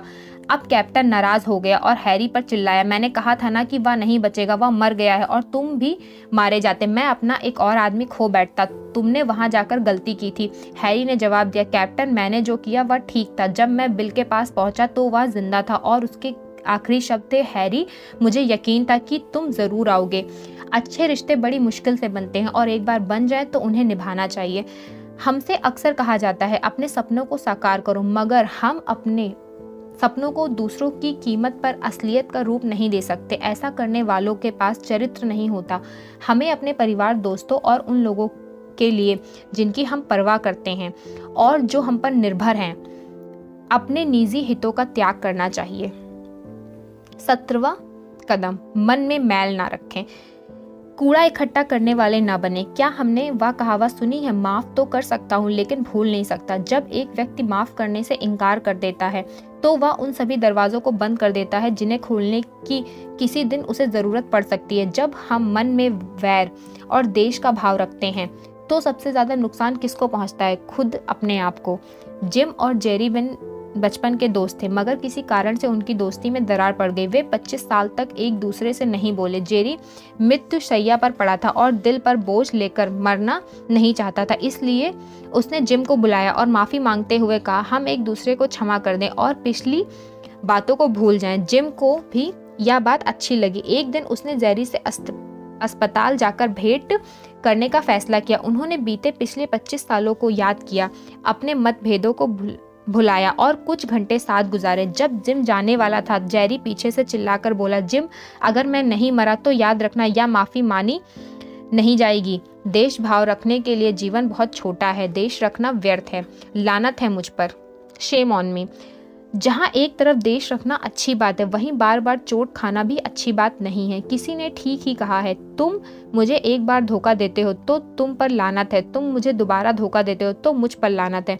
जॉन कैनेडी ने एक बार कहा था, किसी को माफ तो कर दो लेकिन उसका नाम मत भूलो। मैं निश्चय ही कह सकता हूँ कि उनका मतलब था कि दोबारा ढंगा जाना या धोखा खाना अक्लमंदी नहीं है। 18वां कदम, सच्चे, ईमानदार और निष्कपट बने। ईमानदारी का मतलब नकली और झूठा बनने से बचना और सच्चा एवं असली बनना। भरोसेमंद आदमी के रूप में बनाइए। अगर घर, दफ्तर और समाज में रिश्तों को बनाने वाली कोई चीज़ है तो वह है सच्चाई। अपना वचन न निभाना बेईमानी है। ईमानदारी से खुलापन, विश्वसनीयता और साफ बोलने की प्रेरणा आती है। यह अपने और दूसरे के प्रति सम्मान दर्शाती है। ईमानदारी का मतलब ईमानदार होना है, न कि ईमानदार दिखना। झूठ की रफ्तार भले ही तेज हो मगर सच टिकाऊ होता है। ईमानदारी कंपनी के टाइटल या ब्रोशर में नहीं बल्कि लोगों के चरित्र में पाई जाती है। क्या अपनी ईमानदारी से समझौता करना और जीतने या आगे बढ़ने के लिए जल्दी कामयाब दिलाने वालों गलत रास्ते चुनना उचित है? बेईमानी से जीती हुई ट्रॉफी हासिल करके क्या कोई इंसान वास्तव में खुश रह सकता है? ट्रॉफी जीतने से कई ज्यादा महत्वपूर्ण है एक अच्छा इंसान बनना। एक सेर मक्खन। एक किसान एक बेकर को रोज एक सेर मक्खन बेचा करता था। एक दिन बेकर ने यह परखने के लिए मक्खन एक सेर है या नहीं उसे तौले और पाया कि मक्खन कम था। इस बात से वह गुस्सा हो गया और किसान को अदालत में ले गया। जज ने किसान से पूछा कि उसने तौलने के लिए किस बाट का इस्तेमाल किया था। किसान ने जवाब दिया, हुजूर, मैं अज्ञानी हूँ, मेरे पास तौलने के लिए कोई सही बाट नहीं है, लेकिन मेरे पास एक तराजू है। जज ने पूछा, तो तुम मक्खन को कैसे तौलते हो? किसान ने जवाब दिया, इसने मक्खन तो मुझसे अब खरीदना शुरू किया है, मैं तो बहुत पहले से इससे एक सेर ब्रेड खरीद रहा हूँ। रोज सुबह जब बेकर ब्रेड लाता है तो मैं ब्रेड को बाट बनाकर बराबर का मक्खन तौलकर दे देता हूँ। अगर इसमें किसी का दोष है तो वह है बेकर का। जिंदगी में हमें वही वापस मिलता है जो हम दूसरों को देते हैं। हम जब भी कोई काम करें तो खुद से यह सवाल पूछें, क्या मुझे जो पैसा मिलता है मैं उसके बराबर की मेहनत भी कर रहा हूँ? ईमानदारी और बेईमानी एक आदत बन जाती है। कुछ लोग बेईमानी की प्रैक्टिस करते हैं और चेहरे पर जरा सी भी शिकन लाए बिना बड़ी आसानी से झूठ बोल सकते हैं। ऐसे लोग भी हैं जो इतना झूठ बोलते हैं कि सच क्या है या भी भूल जाते हैं, मगर वे किसी धोखा दे रहे किसी और को नहीं बल्कि खुद को। ईमानदारी तहजीब से पेश की जा सकती है। कुछ लोग निर्दयी ढंग से ईमानदार होने पर गर्व महसूस करते हैं। ऐसा लगता है कि उन्हें ईमानदारी के बजाय उस देयता में ज्यादा आनंद आता है। ईमानदारी बरतने में शब्दों के चुनाव और व्यवहार की महत्वपूर्ण भूमिका होती है। सच्चाई हमेशा आपके पसंद की नहीं होती।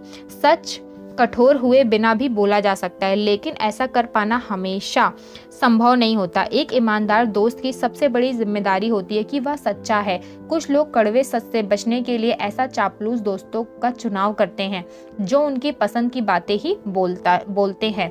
वे इस बात को अच्छी तरह जानते हैं कि उसके दोस्त सच्चे नहीं हैं, फिर भी खुद को धोखा देते हैं। सच्ची आलोचना तकलीफ देह हो सकती है। अगर हमारा परिचय बहुत सारे लोगों से है मगर दोस्त बहुत ही कम है तो रुक कर अपने रिश्तों को गहराई से परखें। ईमानदारी की कमी को चतुराई, जनसंपर्क और राजनीति का नाम दे दिया जाता है। क्या असलियत ऐसी ही है? झूठ बोलने के साथ सबसे बड़ी समस्या यह है कि आदमी को अपना झूठ याद रखने पड़ते हैं। ईमानदारी के लिए दृढ़ता और कमिटमेंट की जरूरत होती है। जरा सोचिए कि हम लोग इन बात को दोषी कितनी बार रहे हैं। छोटे छोटे सफेद झूठ, चापलूसी, सच्चाई छिपाना या आधा सच बोलना, चुप रहना, सबसे बड़ा झूठ बोलना। खुद को एक ईमानदार इंसान बनाए तो आप निश्चित हो सकते हैं कि दुनिया में धूर्त आदमी कम हो गया है। विश्वसनीयता। उस 4 वहे लड़के की कहानी हम सभी जानते हैं, जो भेड़िया आया चिल्लाता था। उस लड़के ने गांव वालों को परेशान करके मजा लेने की सोची और वह चिल्लाया, बचाओ बचाओ, भेड़िया आया। गांव वालों ने उसकी आवाज़ सुनी और उसे बचाने दौड़े। जब वे वहां पहुंचे तो उन्होंने देखा कि वहां कोई भेड़िया नहीं था और वह बच्चा उन पर हंसने लगा। वे सब चले गए। अगले दिन उस लड़के ने फिर वही चाल खेली। गाँव वाले फिर मदद के लिए दौड़े।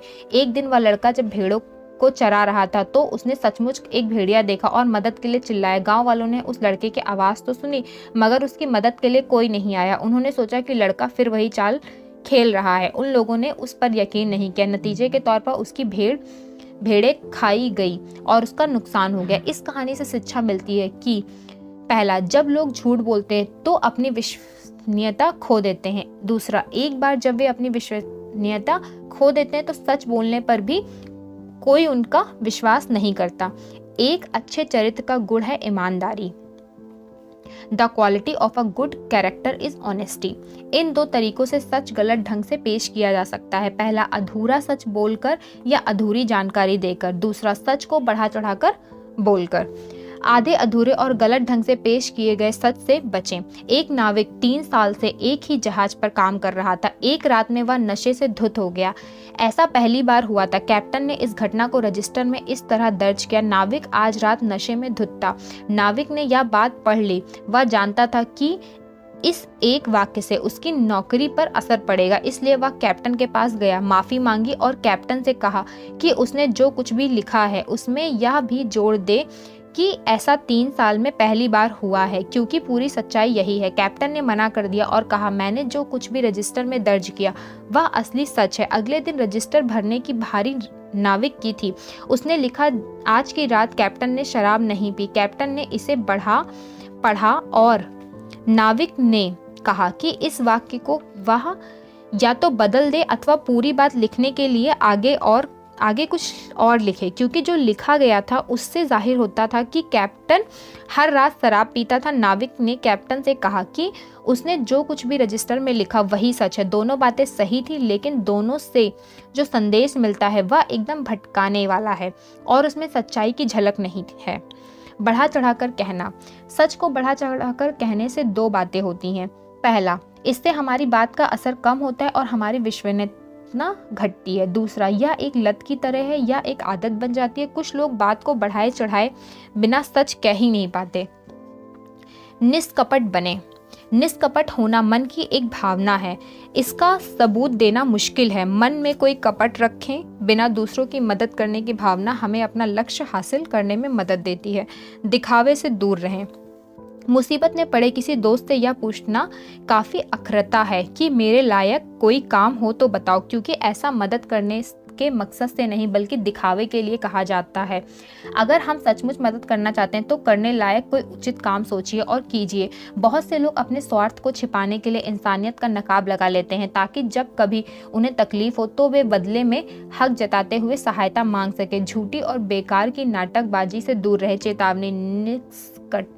कपटता सही फैसले का मापदंड नहीं है। कोई ईमानदार होते हुए भी गलत हो सकता है। शब्दों से अधिक काम बोलते हैं। किसको है प्यार सबसे ज्यादा? जब नन्ना जॉन कहता है, मैं तुमसे प्यार करता हूँ माँ, फिर अपने भी काम को छोड़कर वो टोपी उछालता हुआ बगीचे में झूलने चला जाता है और छोड़ जाता है माँ को पानी भरने और लकड़ियां लाने के लिए। जब रोजी नेल कहती है, मैं तुमसे प्यार करती हूँ माँ, इतना कि शब्दों में बयान करना मुश्किल है, तो वह आधे दिन तक माँ तो परेशान करती रही और जब वह खेलने चली गई तो माँ ने राहत की सांस ली। मैं भी तुमसे प्यार करती हूँ माँ। इस बार फैन ने कहा, मैं कितनी खुश हूँ कि आज स्कूल बंद है, इसलिए मैं आज भी जी भरकर तुम्हारी मदद करूंगी। और वह छोटे भाई को गोद में लेकर लेकर झुलाती रही जब तक कि वह सो ना गया। फिर उसने झाड़ू उठाई और फर्श साफ किया। वह पूरे दिन काम करती रही और खुश रही, उतनी ही खुश और मददगार जितना कि एक बच्चा हो सकता है। हम तुम्हें प्यार करते हैं माँ, तीनों ने फिर कहा और सोने के लिए चले गए। आपकी समझ में उस माँ की क्या राय थी? किसको है प्यार सबसे ज्यादा? उससे। ईमानदारी बनाए रखें। प्राचीन ज्ञान कहता है ऐसी कोई भी चीज जो बेची और खरीदी जाए वह तब तक मूल्यवान नहीं होती जब तक उसमें एक ना बिक सकने वाला अनमोल राज नहीं छिपा होता। वह खूबी क्या है? वह अनमोल खूबी जो हर उत्पाद में होती है, वह है उसके बनाने वाले की विश्वसनीयता, ईमानदारी और उसकी प्रतिष्ठा। वैसे यह कोई राज नहीं है, लेकिन अनमोल जरूर है। ईमानदारी का एक और पहलू है जिस पर सवाल लग सकता है। 3 अधिकारी इस बात पर झगड़ रहे थे कि खाने का बिल कौन देगा। एक ने कहा मैं दूंगा क्योंकि मुझे टैक्स में छूट मिल सकती है। दूसरे ने कहा मुझे देने दो क्योंकि मुझे कंपनी से मिल जाता है। तीसरे ने कहा पैसा मैं दूंगा क्योंकि अगले हफ्ते मैं दिवालिया होने का घोषणा करने जा रहा हूँ। 19वां कदम, विनम्र बने। विनम्रता के बिना आत्मविश्वास अहंकार बन जाता है। विनम्रता सारी खूबियों की बुनियाद है। यह आदमी की महानता को दर्शाती है। विनम्रता का अर्थ अपनी प्रतिष्ठा घटाकर कद को छोटा करना नहीं। सच्ची विनम्रता लोगों को आकर्षित करती है, लेकिन बनावटी विनम्रता दूसरों को हमसे परे ढकेलती है। बहुत साल पहले एक घुड़सवार ने कुछ सैनिकों को देखा जो एक लकड़ी का गट्ठा उठाने की असफल कोशिश कर रहे थे। उस समय उनका नायक भी वहीं खड़ा था। घुड़सवार ने नायक से पूछा कि वह उनकी मदद क्यों नहीं करता। नायक ने जवाब दिया, मैं इनका नायक हूँ और मेरा काम इनको आदेश देना है। घुड़सवार अपने घोड़े से उतरकर उन सैनिकों के पास गया और उसने उस गड्ढे को उठाने में मदद की। उसकी मदद से वह गड्ढा उठा दिया गया। घुड़सवार चुपचाप अपने घोड़े पर सवार हो गया और उस नायक से बोला, अगली बार जब तुम्हारे आदमियों को सहायता की जरूरत पड़े तो तुम अपने कमांडर इन चीफ को बुलवा लेना। जब वह घुड़सवार चला गया तो नायक और सिपाहियों को पता चला कि वह घुड़सवार और कोई नहीं बल्कि जॉर्ज वॉशिंगटन थे। संदेश बिल्कुल साफ है। सफलता और विनम्रता हाथ में हाथ डाले चलती है। जब दूसरे हमारी प्रशंसा करते हैं तो आवाज बहुत दूर तक जाती है। जरा इसके बारे में सोचिए। सादगी और विनम्रता महानता की 2 निशानियां हैं। 20वां कदम, दूसरों को समझने और ख्याल रखने वाला बने।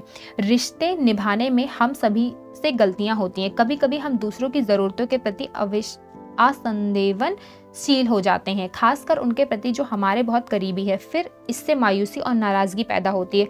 मायूसी से बचने के लिए आपसी समझदारी जरूरी है। आपसी रिश्ते लोगों में पूर्णता होने के वजह से नहीं बनते, बल्कि वे आपसी समझदारी से बनते। एक अच्छा इंसान बनने से ज्यादा संतोष दूसरे का ख्याल रखने में मिलता है।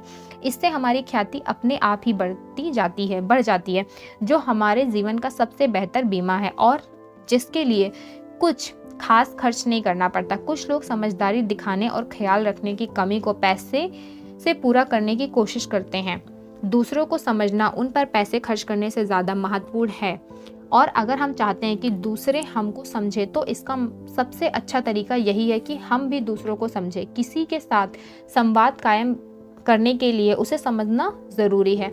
उदार बने। उदारता भावनात्मक परिपक्वता की पहचान है। उदार होने का मतलब है कि हम बिना किसी के कहे औरों का ख्याल रखें और उनके लिए सोचे विचारे। उदार लोगों की जिंदगी जैसे नियमताओं ब्लेसिंग्स देती है। स्वार्थी लोग उसकी उम्मीद सपने में नहीं कर सकते। दूसरों का ख्याल रखें क्योंकि स्वार्थी होने की कीमत चुकानी ही पड़ती है। दूसरों की भावनाओं के प्रति संवेदनशील बने। व्यवहार कुशल बने। Be tactful. किसी भी रिश्ते में व्यवहार कुशल का भी काफी महत्व है। व्यवहार कुशल होने का मतलब है किसी व्यक्ति को नाराज किए बगैर अपनी बात कह देने की काबिलियत। दयालुता। पैसे से बहुत महंगा कुत्ता तो खरीदा जा सकता है, मगर वह पूंछ हमारे प्यार और दयालुता की वजह से ही हिलाएगा। दया का भाव जल्दी से जल्दी दिखाना चाहिए, क्योंकि ऐसा करने में कब देर हो जाए कुछ कहा नहीं जा सकता। दयालुता एक ऐसी भाषा है जिसे बहरे सुन सकते हैं और अंधे देख सकते हैं। एक दोस्त के जीवित रहते उसके प्रति दयालुता दिखाना बेहतर है, बजाय इसके कि उसके मरने पर उसकी कब्र पर फूल चढ़ाया जाए। दयालुता की भावना इंसान में अच्छी अनुभूति पैदा करती है, चाहे व्यक्ति इस भावना को किसी और के लिए दिखाए या दूसरे के लिए उसको प्रति दिखाए। मीठी बोली बोलने से जीभ को कोई तकलीफ नहीं होती। 21वां कदम, हर रोज शिष्ट बनने का अभ्यास करें। शिष्टाचार का मतलब है दूसरों का ख्याल रखना या उन दरवाजों को भी खोल देता है जिन्हें खोलना मुश्किल हो। एक तहजीब वाला मगर कम मेधावी इंसान जीवन में उस आदमी की तुलना में बहुत आगे बढ़ेगा जो मेधावी तो है लेकिन तहजीब वाला नहीं है। छोटी छोटी बातें अहमियत रखती हैं और बड़ा फर्क डालती हैं। क्या आपको कभी किसी हाथी ने काटा है? सीधा सा जवाब है नहीं। क्या आपको कभी किसी मच्छर ने काटा है? हम में से बहुतों को छोटी छोटी परेशानियां हमारे धैर्य की परीक्षा लेती हैं। छोटे छोटे त्यागों का ही नाम शिष्टाचार है। इंसान को ये छोटी छोटी शिष्टाचार ही आगे ले जाएंगी, ना कि चालाकियां। शिष्टाचार हमारे नैतिक व्यवहार की ही है एक शाखा है। इस पर खर्च ज़्यादा नहीं होता लेकिन इससे हासिल बहुत कुछ होता है। कोई भी इंसान इतना बड़ा या इतना व्यस्त नहीं होता कि वह अपने व्यवहार को शिष्ट ना बना पाए। शिष्टाचार का मतलब है किसी बुजुर्ग या अपंग को बैठने के लिए अपनी जगह दे देना। शिष्टाचार एक मुस्कान या धन्यवाद के रूप में जाहिर किया जा सकता है। इसमें लागत कम लगती है और लाभ बहुत ज़्यादा मिलता है। इससे दूसरे व्यक्ति की नज़रों में आदमी की कीमत बढ़ जाती है। शिष्ट होने के लिए विनम्र होना ज़रूरी है। या अफसोस की बात है कि लोग अपने अच्छे गुणों से भटक कर नीच बन जाते हैं। मैंने कई बार लोगों को गर्व से कहते सुना है, तुम नहीं जानते कि मैं कितना नीचे जा सकता हूँ। जहाँ भी संभव हो शिष्टाचार के बीज अवश्य बिखेरे। इनमें से कुछ जरूर जड़ पकड़ लेंगे और आपको अपनी और दूसरों की नज़रों में ऊंचा उठाएंगे। व्यवहार, मैनर्स। शिष्टाचार और व्यवहार, मैनर्स साथ साथ चलते हैं। घर में शिष्ट व्यवहार करना उतना ही ज़रूरी है जितना कि बाहर वालों के साथ।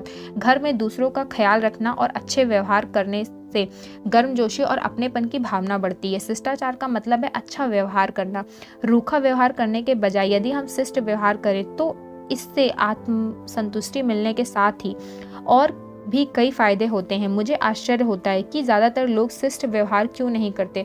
रूखे और असभ्य लोग थोड़े समय के लिए सफल हो सकते हैं मगर ज़्यादातर लोग ऐसा व्यवहार करने वाले से दूर रहना चाहते हैं और ऐसे लोग आखिरकार नापसंद किए जाते हैं। बच्चों को बचपन से ही शिष्ट व्यवहार की शिक्षा दे देनी चाहिए ताकि उनका विकास हो सके और वे बड़े होकर परिपक्व, मैच्योर एवं दूसरों का ख्याल रखने वाले बन सके। एक बार शिष्ट व्यवहार सीख लेने पर या उम्र भर साथ रहता है या दूसरों का ख्याल रखने और संवेदनशील होने के नजरिए को दर्शाता है। ऐसी बातें बहुत छोटी और साधारण लगती हैं लेकिन मेहरबानी करके शुक्रिया और मुझे माफ़ कर दीजिए जैसे छोटे छोटे जुमलों का इस्तेमाल करके इंसान काफ़ी लंबा रास्ता तय कर सकता है। याद रखें, शिष्ट व्यवहार के बदले शिष्ट व्यवहार मिलता है। उसकी प्रैक्टिस जितना ज़्यादा और जितनी बार हो सके उतनी बार करें। शुरुआत में इसके लिए थोड़ी मेहनत करनी पड़ेगी मगर बाद में आपको उसका लाभ मिलेगा। एक अच्छे इंसान की पहचान है और शिष्टाचार विनम्रता का दूसरा नाम है जिसमें थोड़ी सी लागत लगाने से किसी अकेले इंसान को ही नहीं बल्कि पूरे संगठन को फायदा मिलता है। आपने देखा होगा जब कोई चुटकुला सुना रहा होता है तो कोई दूसरा आदमी बीच में कूदकर चुटकुले की आखिरी लाइन सुनाकर दूसरों का ध्यान अपनी तरफ खींच लेता है और जब सब लोग हंस पड़ते हैं तब वह यह बताता है कि उसने यह चुटकुला कहाँ पढ़ा। इससे उस आदमी की बेहतर जानकारी भले जाहिर हो मगर यह घटिया व्यवहार है। शिष्टाचार अच्छी परवरिश की पहचान है। बहुत से प्रखर और प्रतिभाशाली लोग सफलता इसलिए नहीं पा सके कि उनमें शिष्टाचार और अच्छे व्यवहार की कमी थी। विनम्रता और शिष्टाचार सभ्य होने की निशानी है। असभ्यता और बदतमीजी सभ्यता की कमी को दर्शाते हैं। दूसरे लोगों के प्रति सम्मान और शिष्टता का बर्ताव करें। कठोरता एक कमजोर आदमी की झूठी ताकत है। 22वां कदम, हंसाने की आदत डालें और खुश मिजाज बने। कुछ लोग खुश मिजाजी किस्म के होते हैं। आप भी हंसाने की आदत डालिए। इसमें आप में अपनी कमियों पर भी हंसने की ताकत आ जाएगी। हंसने की आदत इंसान को हर दिल अजीज और आकर्षक बना देती है। अपने पर हंसना सीखें क्योंकि यह सबसे महत्वपूर्ण महफूज मजाक है। खुद पर हंसने से हमको गिरकर उठने की शक्ति मिलती है। सारी दुनिया में हंसी और दर्द की कुदरती दवा है। हंसी मर्ज को मिटा भले ना सके लेकिन उसके दर्द को बेशक कम कर सकती है। हंसने हंसाने में स्वस्थ करने की शक्ति है। एनाटॉमी ऑफ एन इलनेस के लेखक डॉक्टर नॉर्मन कजिन इस बात की जीती जागती मिसाल है कि इंसान अपनी लाइलाज बीमारी को कैसे ठीक कर सकता है। उनके बचने की आशा ना के बराबर 500 में से एक थी लेकिन कजिन यह साबित करना चाहते थे कि अगर मन की शक्ति चीज़ों पर असर डालती है तो वह इसे साबित कर दिखाएगी। उन्होंने सोचा कि अगर बुरे ख्याल शरीर को नुकसान पहुंचाने वाले रसायन केमिकल पैदा कर सकते हैं तो उसका उल्टा भी सच होना चाहिए। अच्छे भाव जैसे खुशमिजाजी और हंसना शरीर में फायदा पहुंचाने वाले केमिकलों को पैदा करेंगे। वे अस्पताल छोड़कर होटल के एक कमरे में चले जाएंगे और वहां उन्होंने बहुत सारी हंसी मजाक वाली फिल्में देखनी शुरू की। इस तरह उन्होंने वास्तव में खुद को हंसते हंसते ही ठीक कर लिया। बेशक दवाइयाँ ज़रूरी हैं, मगर मरीज की जीने की इच्छा शक्ति अगर ज़्यादा नहीं तो उतनी ही ज़रूरी है। एक फनी बॉन जीवन रक्षक भी हो सकती है और साथ ही जीवन की मुश्किलों का सामना करना थोड़ा आसान कर देती है। 23वां कदम, दूसरों का मजाक ना उड़ाएं और ना ही उन्हें नीचा दिखाएं। घटिया किस्म के हंसी मजाक में ताने कसने और दूसरों को नीचा दिखाने और दूसरों को तकलीफ पहुंचाने वाली बातें शामिल होती हैं। जिस मजाक में दूसरों पर कसे जाने वाले ताने शामिल हो वह घटिया किस्म का होता है। किसी चोट पहुंचाने वाले को माफ करना अपमान करने वालों को माफ करने से ज़्यादा आसान होता है। जब किसी को शर्मिंदा होना पड़े, जब कोई दिल में दुख लेकर आए, जब किसी महान चीज को छोटा बना दिया जाए, जब किसी की कमजोरी हंसी का कारण बने, जब किसी चीज को मजेदार बनाने के लिए बेअदबी की जरूरत पड़े, जब एक बच्चे को रुला दिया जाए और जब कोई हंसी में शामिल ना हो सके, तब वह एक घटिया जोक होता है। दूसरों को तकलीफ पहुंचाकर मजा हासिल करने वाले इंसान को हर चीज तब तक मजाक लगती है जब तक वह दूसरों को पर बीतती है। आपने अक्सर देखा होगा कि मजा लेने के लिए लड़के मेढकों को पत्थर मारते हैं। लड़कों का मजा मेढकों की मौत बन जाता है या मेढकों के लिए मजे की बात नहीं है। हंसी का उपयोगी या खतरनाक होने पर इस बात पर निर्भर होता है कि हम किसी व्यक्ति के साथ हंस रहे हैं या उस पर हंस रहे हैं। जब हंसी का मकसद दूसरों का मजाक या हंसी उड़ाना हो जाए तब वह ना तो मासूम होती है ना कि अच्छी प्रभाव छोड़ती है। दूसरों की भावना को चोट पहुंचाना क्रूरता की निशानी है। कुछ लोगों को दूसरों को नीचा दिखाने में मजा आता है। ताने देने की आदत लोगों को हमसे दूर करती है। दूसरों को तकलीफ पहुंचाने के खतरे से बचने के लिए कटाक्ष भरे मजाकों से बचें। 24वां कदम, दोस्त पाने के लिए दोस्त बने। हम हमेशा अच्छे मालिक, कर्मचारी, जीवन साथी, माँ बाप और बच्चे चाहते हैं। हम यह भूल जाते हैं कि हमें भी अच्छा इंसान बनने की ज़रूरत है। तजुर्बा यही बताता है कि कोई इंसान पूरा नहीं होता, कोई नौकरी पर लिहाज से अच्छी नहीं होती और कोई जीवन साथी भी सभी गुणों से भरपूर नहीं होता। जब हम पूर्णता की तलाश करते हैं तो हमें निराशा ही हाथ लगती है, क्योंकि तब हमारे हाथ एक तरफ की परेशानी के बदले दूसरी तरफ की परेशानी लगती है। पश्चिम में 20 साल तक रहने के बाद मैंने पाया कि वहाँ तलाक की दर बहुत ऊंची है और जब लोग दूसरों शादी करते हैं तो पाते हैं कि उनके लिए जीवन साथी में पहले जीवन साथी वाली कमियां तो शायद ना हो, लेकिन दूसरी तरह की बहुत सी कमियां होती हैं। इसी तरह लोग नौकरियां बदलते हैं या कर्मचारियों को नौकरी से यह सोचकर निकालते हैं कि बदले में बेहतरी मिलेगी, लेकिन उन्हें पता चलता है कि एक कमी से छुटकारा पाया तो दूसरी गले पड़ गई। चलिए इन नई चुनौतियों का सामना करने की कोशिश करें। तलाक और नौकरी से निकलने जैसे कदमों का पहला नहीं बल्कि आखिरी सहारा बनाएं। त्याग, सैक्रिफाइस।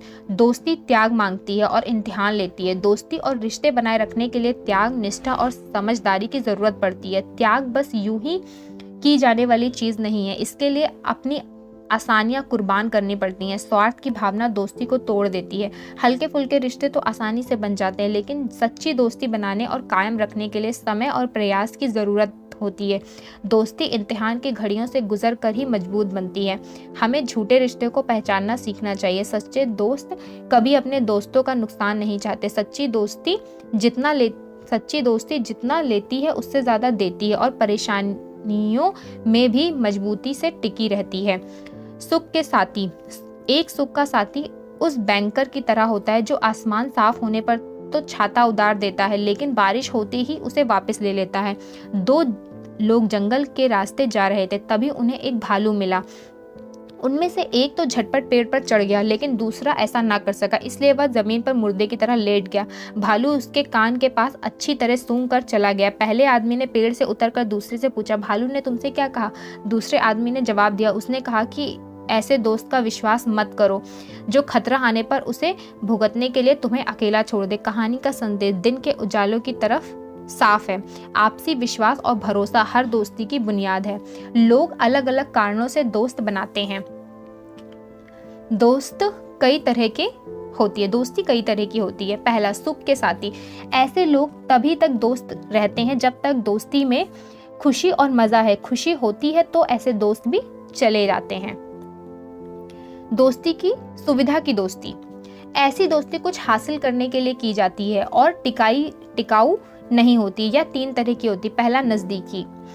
इस तरह की दोस्ती एक नमूना पड़ोसी से की जाने वाली दोस्ती है। उसका साथ रिश्ता बनाना सुविधाजनक होता है। हम दोनों साथ साथ हंसते हैं, एक दूसरे के साथ चीज़ें बांटते हैं। इमरजेंसी की हालत में मदद पाने के लिए बगल में उसी का दरवाज़ा होता है। उसके साथ रिश्ते बनाए रखना आसान भी होता है, लेकिन नज़दीकी खत्म होने पर ऐसी दोस्ती भी खत्म हो जाती है। फ़ायदा।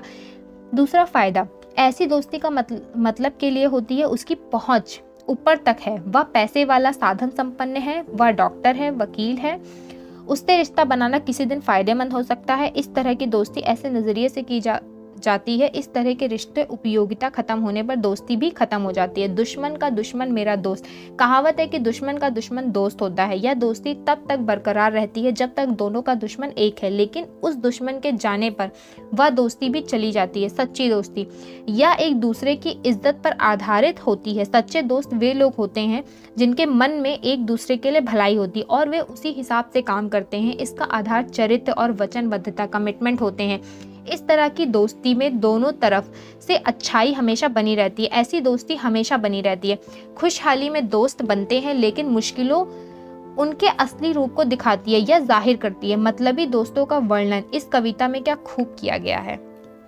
आप खुश होंगे तो लोग आपके पास आएंगे, आप दुखी होंगे तो वे आंखें चुराएंगे। वे आपकी सारी खुशियां बांटना चाहते हैं, मगर उन्हें आपका दुख नहीं चाहिए। अगर आप खुश हैं तो आपके बहुत सारे दोस्त होंगे। आपकी दुखी होने पर वे आपसे किनारा कर लेंगे। आपके मधुर तम पैग को कोई नहीं नकारेगा, मगर जिंदगी के कड़वे घूंट आपको अकेले ही पीने पड़ेंगे। सच्ची दोस्ती में मदद करना एक दूसरे पर एहसान नहीं होता। यह दोस्ती की सहज अभिव्यक्ति होता है और उसका मकसद नहीं। अगर एक दूसरे से मदद हासिल करना दोस्ती का मकसद बन जाए तो मकसद खत्म होने पर दोस्ती भी खत्म हो जाती है। रिश्ते अपने आप नहीं बनते, उन्हें बनाने में समय लगता है। रिश्ते ईर्ष्या, स्वार्थ, अहंकार और रूखे व्यवहार की वजह से नहीं, बल्कि दयालुता, आपसी समझ और आत्म त्याग के आधार पर बनते हैं। रिश्तों को महत्व देकर उन्हें गंभीरता से लेना चाहिए और एक बार रिश्ते बन जाए तो उन्हें पौधे की तरह सींचना चाहिए। कोई भी पूर्ण नहीं होता, संपूर्णता की तलाश करने में निराशा ही हाथ लगती है। दोस्ताना सहयोग। बिना दोस्ताना सहयोग के सफलता प्राप्त करना मुश्किल है। एक खुशमिजाज शख्सियत संतुलन को बनाए रखते हुए खुले दिमाग वाली और हालात के अनुसार ढलने वाली होती है। खुले दिमाग का मतलब ढीला ढाला या असह्य व्यवहार नहीं होता। इसका मतलब किन्हीं हालात में नाप तोल कर सही समय पर जिम्मेदारी के साथ सही कदम उठाना होता है। खुले दिमाग का मतलब सिद्धांतों और मूल्यों से समझौता करना भी नहीं होता। 25वां कदम, दूसरों की भावना को महसूस करें। दूसरों से किए गए और अपने साथ किए गए नाजायज व्यवहार को हम अलग अलग तराजू पर तौलते हैं। किसी अच्छी शख्सियत का एक अत्यंत महत्वपूर्ण गुण दूसरों की अनुभूतियों को समझना है। जिनमें यह गुण होता है वे खुद से यह सवाल पूछते हैं, मुझे तब कैसा महसूस होता जब कोई दूसरा मेरे साथ ऐसा व्यवहार करता। एक पिल्ला, आ पप्पी। एक पालतू जानवरों की दुकान में एक पिल्ला खरीदने गया। वहाँ 4 पिल्ले साथ बैठे थे, जिनमें से हर एक की कीमत $50 थी। एक पिल्ला कोने में अकेला बैठा हुआ था। उस बच्चे ने जानना चाहा कि क्या वह उन्हीं बिकाऊ पिल्लों में से एक था और वह अकेला क्यों बैठा था। दुकानदार ने जवाब दिया कि वह उन्हीं में से एक है, मगर अपाहिज है और बिकाऊ नहीं है। बच्चे ने पूछा, उसमें क्या कमी है। दुकानदार ने बताया कि जन्म से ही इस पिल्ले की एक टांग बिल्कुल खराब है और उसकी पूंछ के पास के अंगों में भी खराबी है। बच्चे ने पूछा, आप इसके साथ क्या करेंगे। तो उसका जवाब था कि इसे हमेशा के लिए सुला दिया जाएगा। उस बच्चे ने दुकानदार से पूछा कि क्या वह उस पिल्ले के साथ खेल सकता हूँ। दुकानदार ने कहा, क्यों नहीं। बच्चे ने पिल्ले को गोद में उठा लिया और पिल्ला उसके कान को चाटने लगा। बच्चे ने उसी समय फैसला किया कि वह उसी पिल्ले को खरीदेगा। दुकानदार ने कहा, यह बिकाऊ नहीं है, मगर बच्चा जिद करने लगा। इस पर दुकानदार मान गया। बच्चे ने दुकानदार को $2 दिए और बाकी के $48 लेने अपनी माँ के पास दौड़ा। वहीं अभी वह दरवाजे तक ही पहुंचा था कि दुकानदार ने जोर से कहा, मुझे समझ में नहीं आता कि तुम इस पिल्ले के लिए इतने $, क्यों खर्च कर रहे हो, जबकि तुम इतने ही $, में एक अच्छा पिल्ला खरीद सकते हो। बच्चे ने कुछ नहीं कहा। उसने अपने बाएं पैर से पैंट उठाई, उस पाँव में उसने ब्रश पहन रखी थी। दुकानदार ने कहा, मैं समझ गया, तुम इस पिल्ले को ले जा सकते हो। इसी को दूसरों की भावनाएं समझना कहते हैं। हमदर्द बने। जब आप दुख बांटते हैं तो यह कम हो जाता है, जब आप सुख बांटते हैं तो यह बढ़ जाता है। सहानुभूति और समानुभूति में क्या अंतर है? सहानुभूति का मतलब है मैं समझता हूँ तुम्हें कैसा महसूस हो रहा है। समानुभूति का मतलब है तुम्हें जो महसूस होता है वह मुझे भी महसूस होता है। ये दोनों ही मन की ज़रूरी भावनाएं हैं, लेकिन इन दोनों में से दूसरों के भावों को महसूस करना ज़्यादा महत्वपूर्ण है। समानुभूति ज़्यादा ज़रूरी है। जब हम अपने ग्राहकों, मालिकों, कर्मचारियों और परिवार के लोगों के मनोभाव को खुद भी महसूस करते हैं तो हमारे रिश्ते कैसे हो जाते हैं, वे और अच्छे हो जाते हैं। इससे आपसी समझबूझ, निष्ठा, मन की शांति और उत्पादकता में बढ़ोतरी होती है। आप किसी व्यक्ति, समाज या देश के चरित्र की पहचान कैसे करते हैं? यह बहुत आसान है। सिर्फ यह देखिए कि व्यक्ति या समाज इन 3 तरह के लोगों से किस तरह पेश आता है। अपाहिज, बुजुर्ग, अपने मतहत या जूनियर। सिर्फ इन 3 तरह के लोगों से ही क्यों? क्योंकि ये लोग अपने अधिकारों के लिए बराबरी में खड़े नहीं हो पाते। एक अच्छा इंसान बने। प्रतिज्ञा करें कि आप छोटों के साथ नरमी से, बड़ों के साथ करुणा से, संघर्ष करने वालों के साथ हमदर्दी से और कमज़ोर व गलती करने वालों के साथ सहनशीलता से पेश आने की, क्योंकि हम अपने जीवन में कभी ना कभी इनमें से किसी न किसी स्थिति से गुजरते हैं। कार्य योजना, एक्शन प्लान। पहला, अपने कामों की जिम्मेदारी कबूल करने के लिए कमिटमेंट हो। दूसरा, इनमें से हर श्रेणी में कम से कम एक ऐसे क्षेत्र का उल्लेख करें जिसमें आप पहले से बड़ी जिम्मेदारी निभाएंगे। पहला घर, दूसरा दफ्तर, तीसरा सामाजिक जीवन। दूसरा, इस अध्याय को पढ़ने के बाद आप कौन से 3 कामों को करने के लिए कमिटमेंट लेंगे? 3 कमिटमेंट लिखें। अपने कमिटमेंट को लिखें और अगले 21 दिनों तक रोज पढ़ें। तो ये था अच्छी शख्सियत बनाने के 25 तरीके। तो आज की वीडियो में बस इतना ही, बाकी का नेक्स्ट चैप्टर में।